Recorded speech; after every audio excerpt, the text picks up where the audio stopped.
As a pastor, I find that people are often asking me for book recommendations. And so the challenge with book recommendations is that there's a whole lot of books that I think are helpful on any number of subjects. As you can see behind me, I love books.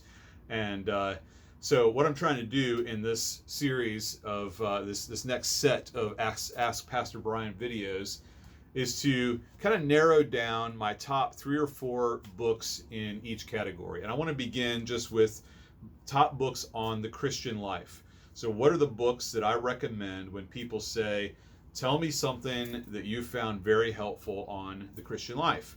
So, here are my book recommendations. I'm going to begin with one that I've probably used most frequently in small group settings, and that is The Discipline of Grace by Jerry Bridges. Now, just as a heads up, my copy of these books might be an older copy, and so it could be that this book has been republished under a different cover. Might look a little different now, but should be still under the same title. The Discipline of Grace by Jerry Bridges, an excellent book that really is dealing with the issue of God's role and our role in our growth, in our sanctification.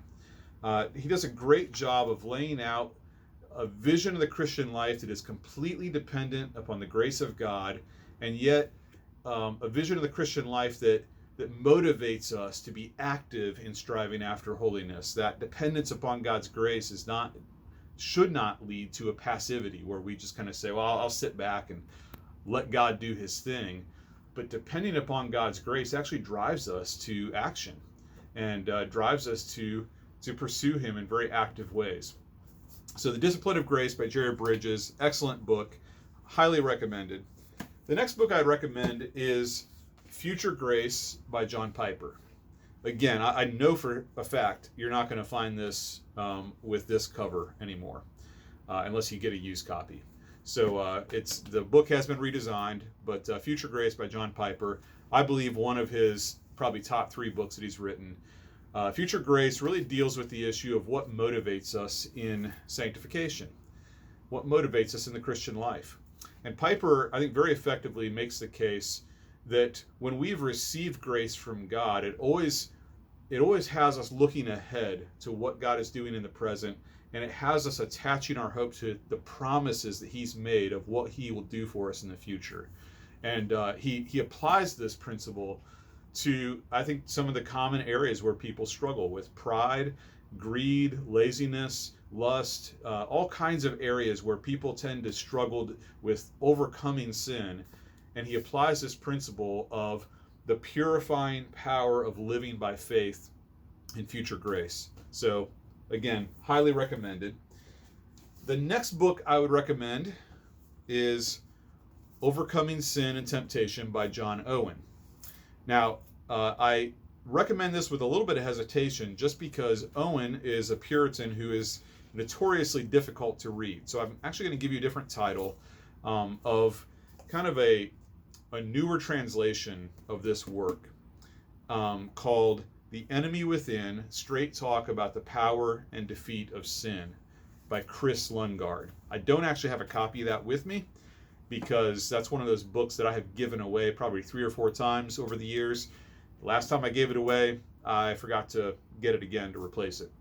So, The Enemy Within, Straight Talk About the Power and Defeat of Sin by Chris Lundgaard.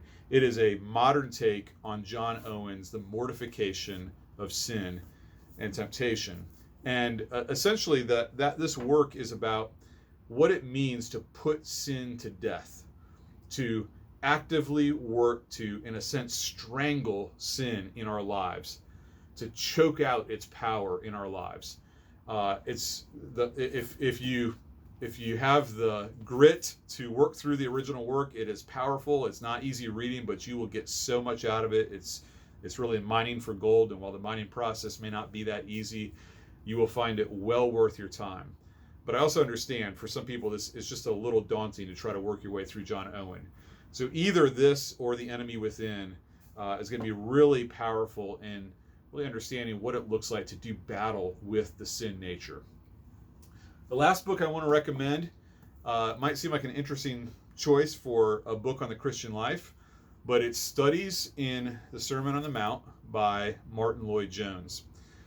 This book is an exposition of Matthew chapters 5 through 7. It is really a series of Martin Lloyd-Jones's sermons. So no, it's not a book on the Christian life per se, and yet it is, because the Sermon on the Mount is Jesus' teaching on what life in his kingdom is all about. And Lloyd-Jones does, I think, a better job than anyone of really getting at the heart of the Sermon on the Mount and helping us understand and apply it. You may remember, if you were at Lake Morton when I preached through the Sermon on the Mount, that I was quoting Lloyd-Jones regularly, and that's because I was reading this.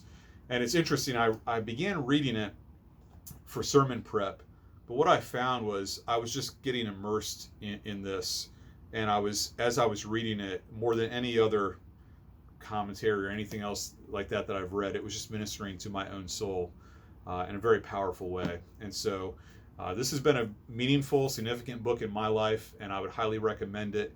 It's well worth your time. Anything by Lloyd-Jones this might be my favorite of all of his works. So again, The Discipline of Grace by Jerry Bridges, Future Grace by John Piper, Overcoming Sin and Temptation by John Owen, or the newer form of that, The Enemy Within by Chris Lundgaard, and then Studies in the Sermon on the Mount by Martin Lloyd-Jones.